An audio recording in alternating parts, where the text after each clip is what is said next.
Assalamualaikum warahmatullahi wabarakatuh, sahabat Trimedika, selamat sore. Mohon maaf nih tadi sedikit terganggu. Oke, kali ini kita akan kembali bincang online lagi ya bersama dengan dokter spesialis anak kesayangan sahabat Trimedika. Sebelum kita mengundang beliau, alangkah baiknya teman-teman semuanya untuk bergabung terlebih dahulu dan juga mengajak keluarga atau teman-temannya yang untuk bergabung di acara bincang online kali ini. Oke.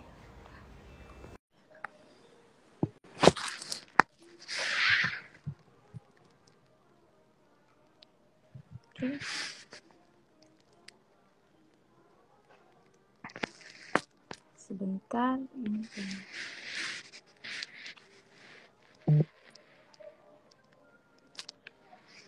Oke, sambil menunggu undangan kepada dokter.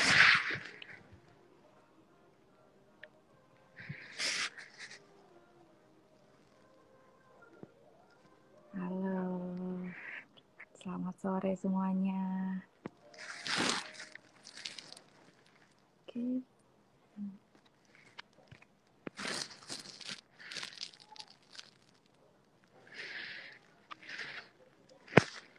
Oke, sambil kita menunggu, jangan lupa untuk diberitahu kepada keluarga, juga kerabat ya, untuk bergabung di acara bincang online kali ini. Karena tema kali ini sangatlah bermanfaat, apalagi mengenai perawatan bayi prematur ya.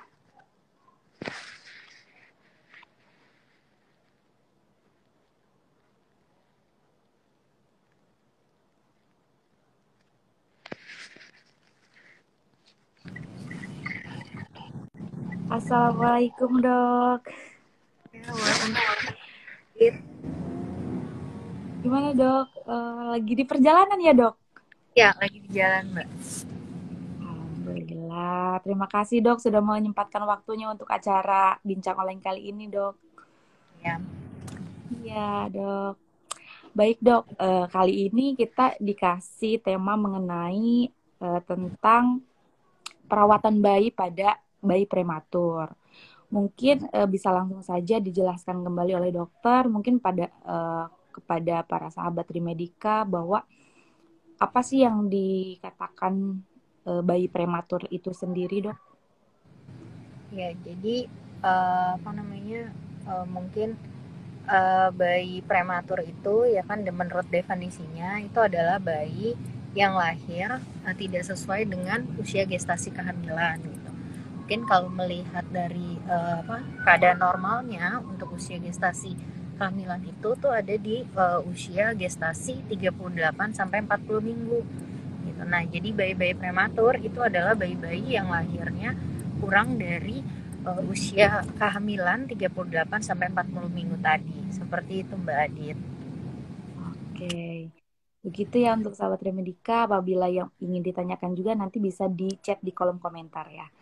Oke dok, dengan bayi prematur seperti itu, pada ibu hamil, apakah harus ada perawatan khusus gitu untuk ibu hamilnya tersendiri apabila dikatakan beliau beresiko terjadinya persalinan dengan bayi prematur? Oke, ya. Mungkin kalau tadi sudah dijelaskan definisinya ya kan, tentunya ada banyak keadaan-keadaan yang bisa menyebabkan kehamilan. Mungkin bisa terkait dengan kondisi kesehatan dari ibu sendiri gitu ya. Jadi misalnya ibunya punya sakit hipertensi selama kehamilan, itu pastinya juga bisa meningkatkan resiko terjadinya kelahiran lebih cepat dibandingkan usia kehamilan yang normal tadi gitu. Jadi mungkin kondisi-kondisi yang seperti itu yang bisa didapat dari ibu hamil itu kalau misalnya dia melakukan ANC yang teratur ya, kontrol teratur ke bidan ataupun ke dokter spesialis kandungan sendiri gitu. Jadi inilah pentingnya buat ibu-ibu yang sedang hamil ataupun yang mau merencanakan kehamilan, pentingnya untuk melakukan itu tadi, kontrol rutin pada saat kehamilan, seperti itu Mbak Adit. Dan memang screening dari awalnya itu ibu hamil itu penting sekali ya dok, sehingga nanti apabila memang terdeteksi prematur, kelahiran prematur itu memang terpantau gitu dengan baik seperti itu ya. Iya benar sekali Hmm, Mbak. kan terjadilah kelahiran prematur itu sendiri. Apa organ-organ yang beresiko apa tidak terganggu saat kelahiran prematur itu sendiri pada bayi tersebut.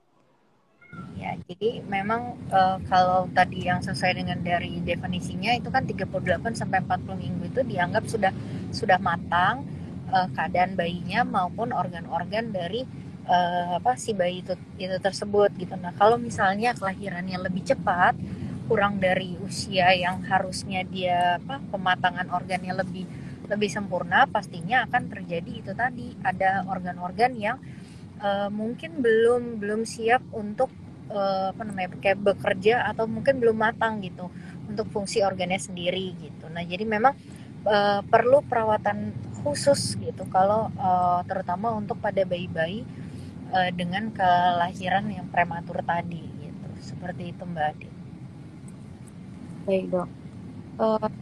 Organ-organnya memang belum sempurna sekali ya dok.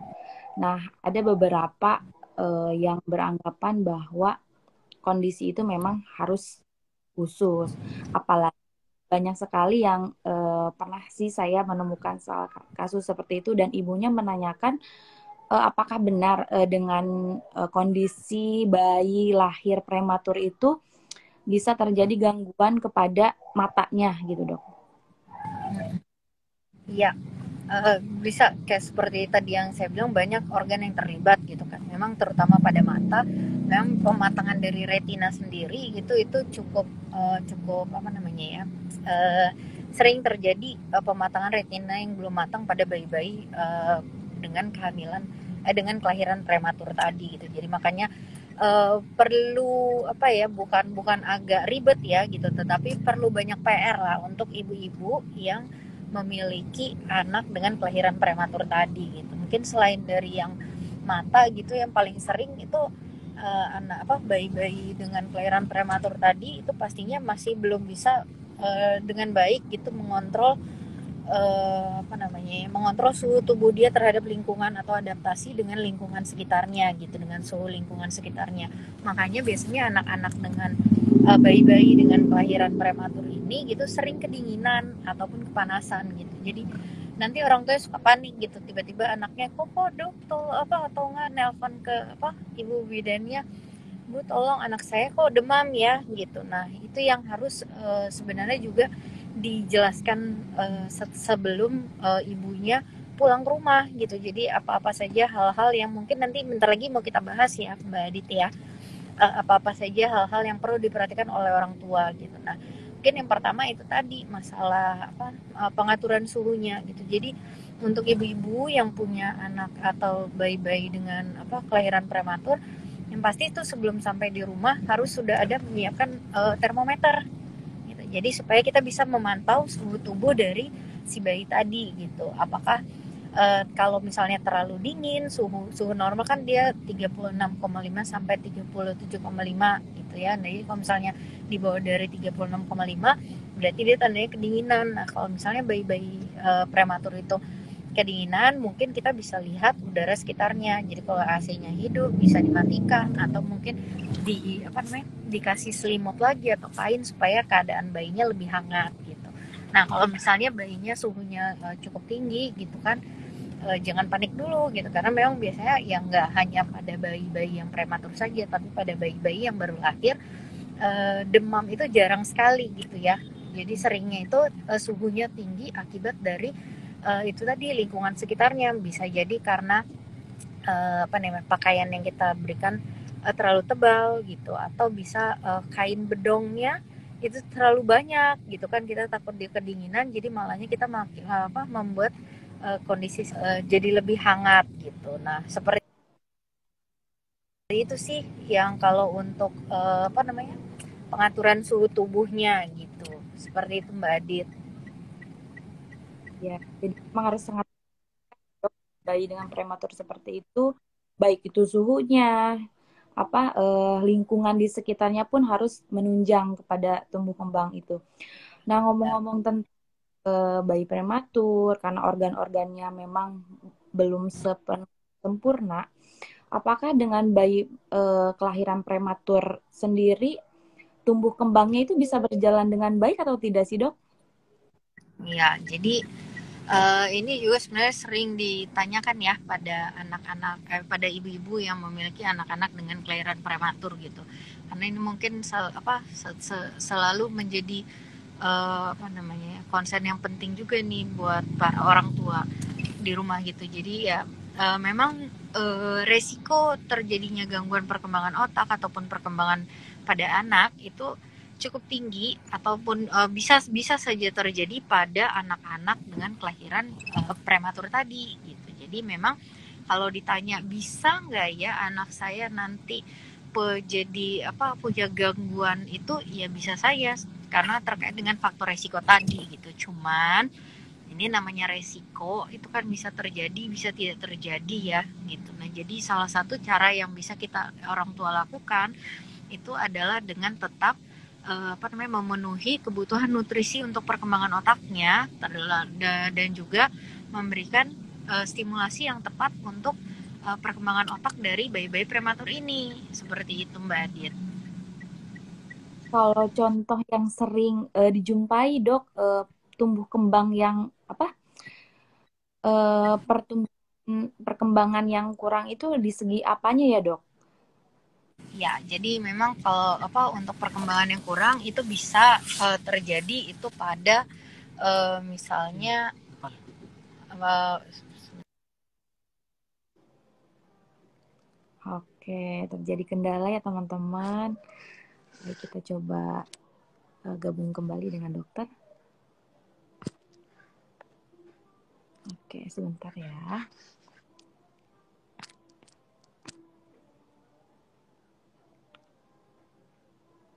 Oke, sambil menunggu dokter bergabung kembali, untuk teman-teman yang punya pertanyaan mengenai bayi prematur atau ada keluarga yang memang dengan kelahiran prematur, jangan lupa ditanyakan ya di kolom komentar karena nanti bisa dijawab langsung oleh dokter Cynthia-nya ya. Oke, sebentar ya. Sambil menunggu, sambil mempersiapkan pertanyaan kan boleh ya.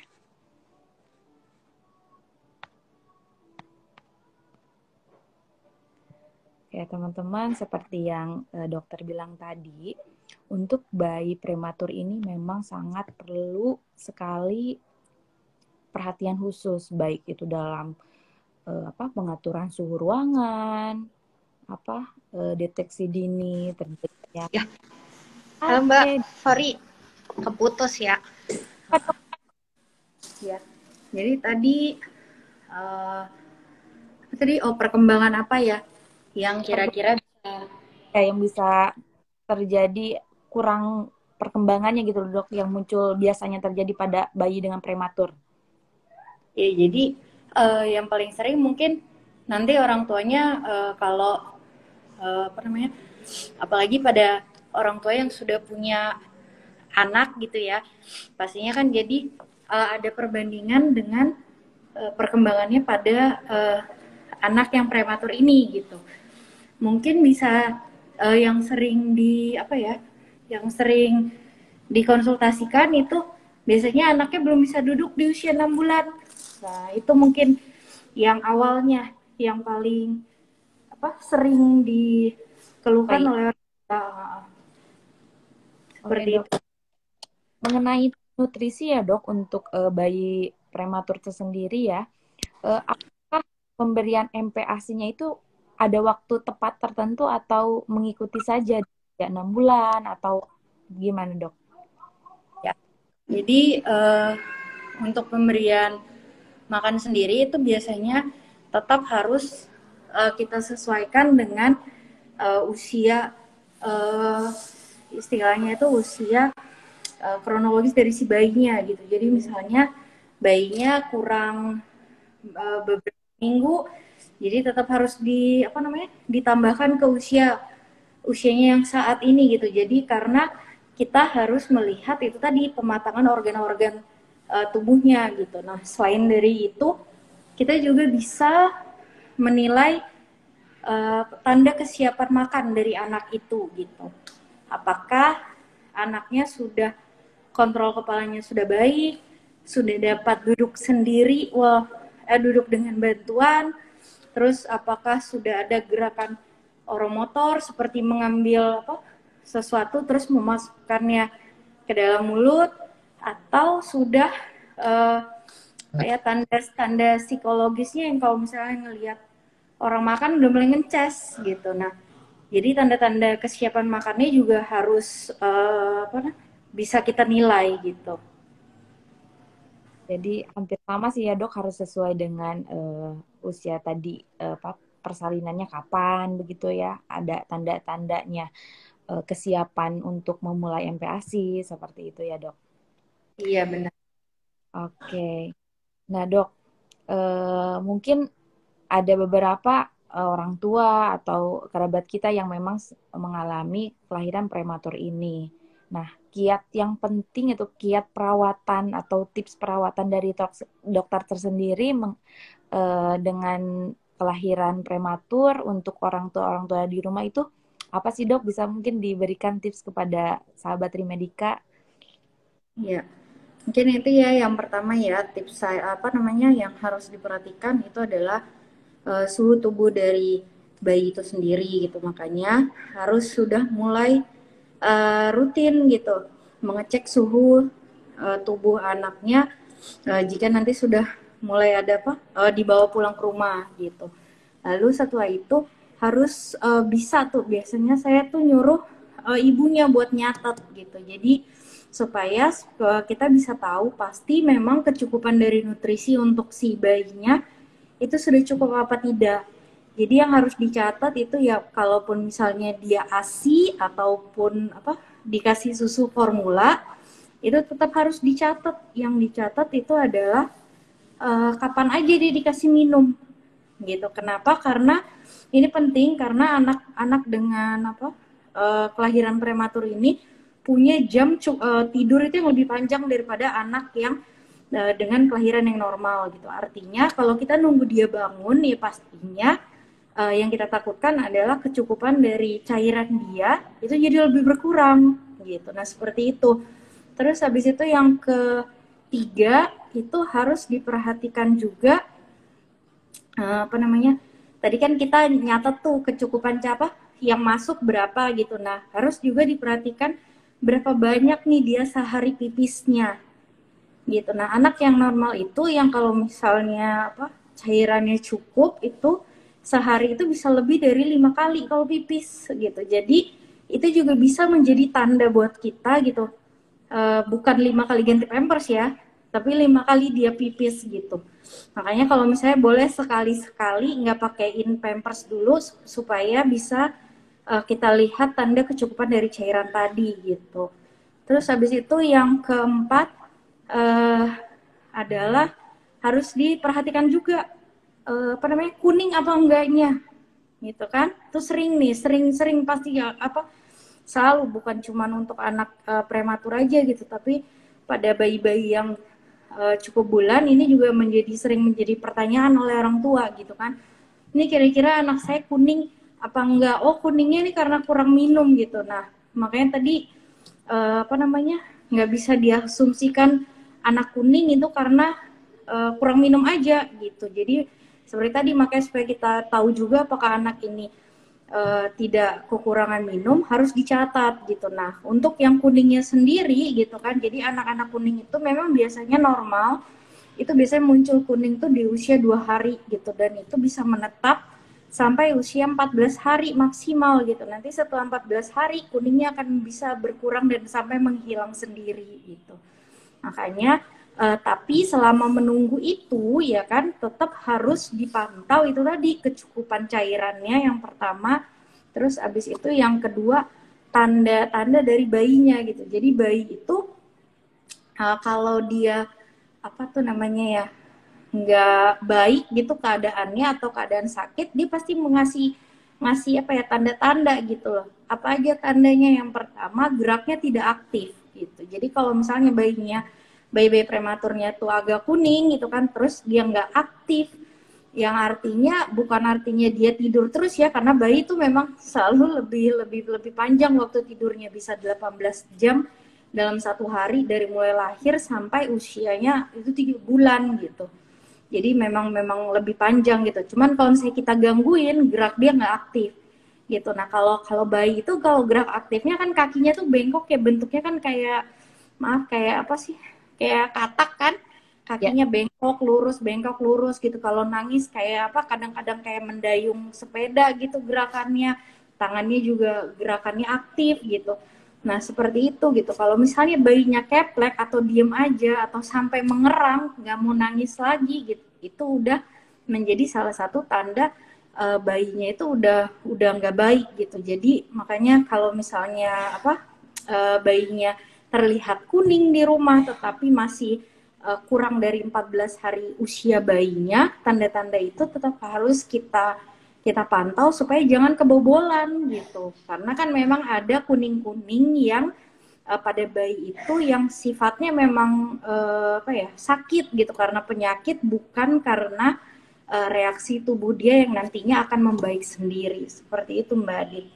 Oke, terima kasih banyak dok. Jadi sahabat Remedika, begitulah tips-tips yang diberikan oleh dokter dari mulai perawatan bayinya harus seperti apa, harus ada penjagaannya suhu, juga terlihat nutrisinya cukup atau tidak, eliminasi keluarnya pipis atau pupnya pun ya harus diperhatikan, juga lingkungan sekitarnya, apalagi dengan kulit-kulit yang kuning juga harus diperhatikan ya dok, Ya begitu benar. ya. Oke, teman-teman ada yang bertanya di kolom komentar.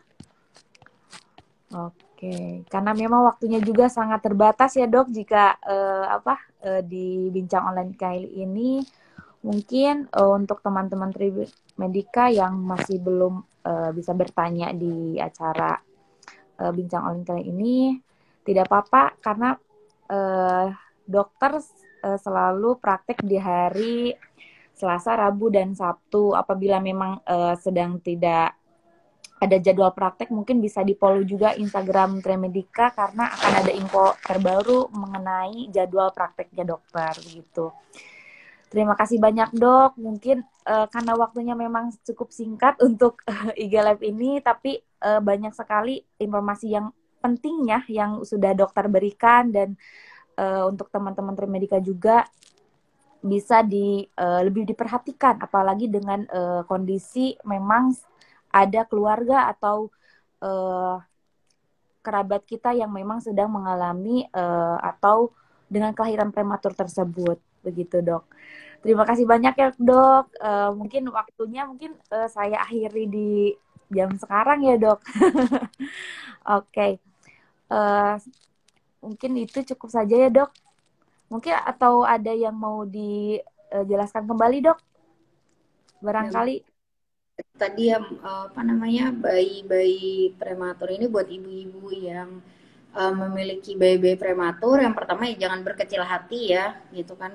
Nanti takutnya langsung jadi stres karena aduh anak saya lahirnya kecepatan, nanti gini nanti gitu gitu kan. Jadi jangan khawatir gitu karena apa namanya ya, yang tadi yang seperti saya bilang gitu, perawatannya pasti memang lebih lebih sedikit agak banyak gitu dibandingkan dengan cara merawat bayi-bayi yang cukup bulan tadi gitu. Tetapi itu tadi jangan ragu untuk apa namanya bertanya apapun kondisi bayinya kepada misalnya kepada ibu bidan apa namanya yang terdekat gitu, ataupun kepada dokter anaknya gitu. Jadi apapun kondisinya itu harus ditanyakan juga kan, harus tetap dikonsultasikan gitu kepada bidan ataupun dokter anaknya supaya nanti perawatan dari bayi apa, prematurnya itu bisa maksimal gitu. Seperti itu Mbak Adit.